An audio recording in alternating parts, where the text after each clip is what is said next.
حضرت عمر فاروق کے صاحبزادے کی ملاقات ہو گئی حضرت عبداللہ بن سلام رضی اللہ تعالیٰ عنہ سے۔ یہ تورات بھی جانتے تھے، پھر قرآن مجید کا علم بھی انہوں نے حاصل کیا، مسلمان ہوئے، بہت بڑے عالم صحابی تھے۔ تو حضرت عمر فاروق کے بیٹے سے فرمانے لگے تو کفل جہنم کا بیٹا ہے۔ وہ دوڑے گئے اپنے ابا جی کے پاس شکایت لے کے کہ ابا جی وہ تو آپ کو دوزخ کے دروازے کا تالا کہہ رہے ہیں جناب عبداللہ بن سلام۔ تو سیدنا عمر نے مسکرانا شروع کر دیا، فرمایا اسے کیا لکھ کے دے، اسے کہہ دو لکھ کے دے دے۔ وہ کہنے لگے عجیب بات ہے، وہ اتنی سخت بات کر رہے ہیں، آپ کہتے لکھ کے دے دو۔ فرمایا بیٹا تو بچہ ہے، تو سمجھا ہی نہیں، میں بھی مصطفیٰ کی بارگاہ میں بیٹھنے والا ہوں، وہ بھی رسول اللہ کی بارگاہ میں بیٹھنے والے، وہ کوئی بڑی بات کر گئے، تو نہیں سمجھا، جا لکھوا کے لا۔ وہ واپس آئے، کہنے لگے عمر کہتے ہیں لکھ دو۔ تو حضرت سیدنا عبداللہ ابن سلام کہنے لگے چل میں تیرے ابا کے سامنے بیٹھ کے لکھ کے دیتا ہوں۔ وہ آئے، سیدنا عبداللہ ابن سلام رضی اللہ تعالیٰ لکھا کہ میں نے خود مصطفیٰ کریم سے سنا ہے کہ عمر جہنم کے دروازے کا تالا ہے، لکھ دو۔ انہوں نے لکھ کے دیا تو صاحبزادے کہنے لگے ابا جی چاچا جی مجھے بھی ذرا بتا دو اس کا معنی کیا ہے۔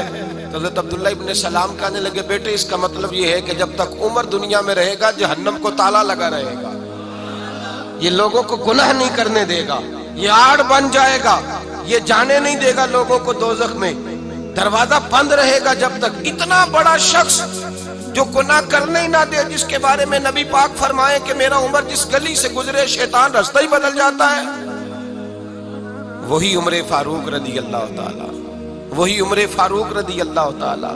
انہی جناب عمر فاروق کا حال یہ ہے کہ وہ آخری عمر مبارک ہے، گھر کے اندر بیٹھے ہیں تو پھوٹ پھوٹ کے رونا شروع کر دیا، تڑپ کے روئے، تڑپ۔ زوجہ کہنے لگی بیٹے سے کہ پتہ کرو تمہارے باپ کو کوئی مسئلہ تو نہیں، تکلیف تو نہیں، طبیب کا بندوبست کرو۔ شہزادے اٹھے، ابا جی کیا بات؟ کہا بیٹا کوئی بات نہیں، اماں کو بلاؤ۔ والدہ بھی آ گئی، جناب عمر کی زوجہ بیٹھ گئی، کیا بات ہے کیوں رو رہے ہیں؟ فرمانے لگے آج مسجد سے نکلا تھا تو میرے مصطفیٰ کے صحابہ مجھے نیک کہہ رہے تھے۔ تو کہا جناب یہ رونے والی بات ہے خوش ہونے والی؟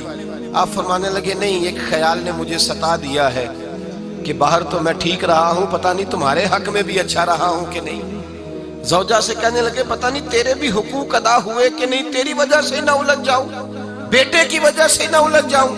بندہ کتنا بڑا ہے، خوف کتنا زیادہ، تو ٹھٹائی کے ساتھ مسجد نہیں جاتا، تو اپنی مرضی سے جاتا ہے، کوئی خیر کا کام تو کرتا ہے تو اپنی موج میں آ کے کرتا ہے، اور تو کہتا ہے اللہ معاف کر دے گا۔ راتی ساری کر کر زاری، او نیند اکھاں تھی توندے تے فجر اوہی گناہگار کا ہاون سب تو نیویں ہوندے۔ وہ ساری رات نماز پڑھتے ہیں، والذین یبیتون لربہم سجدا وقیاما والذین یقولون ربنا اصرف عنا عذاب جہنم ان عذابہا کان غراما۔ اللہ فرماتے ہیں میرے بندے وہ ہیں سارے رات سجدے اور قیام میں گزار دیتے ہیں، اور سویرے اٹھ کے یہ نہیں کہتے میں تہجد گزار ہوں، میں عبادت گزار ہوں۔ سویرے اٹھتے ہیں تو کہتے ہیں خدایا معاف کر دے، تیرا عذاب بڑا سخت ہے، اے اللہ ہمیں اپنے عذاب سے محفوظ فرما۔ لوگوں نے عجیب دھوکے میں مبتلا کر لیا ہے اپنے آپ۔ حضرت عمر رونے لگے، بیوی سے کہنے لگے معاف کر دے، ڈر آتا ہے، اللہ کے حضور حساب دینا ہے۔ عدل کرے تے تھر تھر کمبن اچیاں شانہ والے، فضل کرے تے بخشے جاون میرے جے منہ کالے۔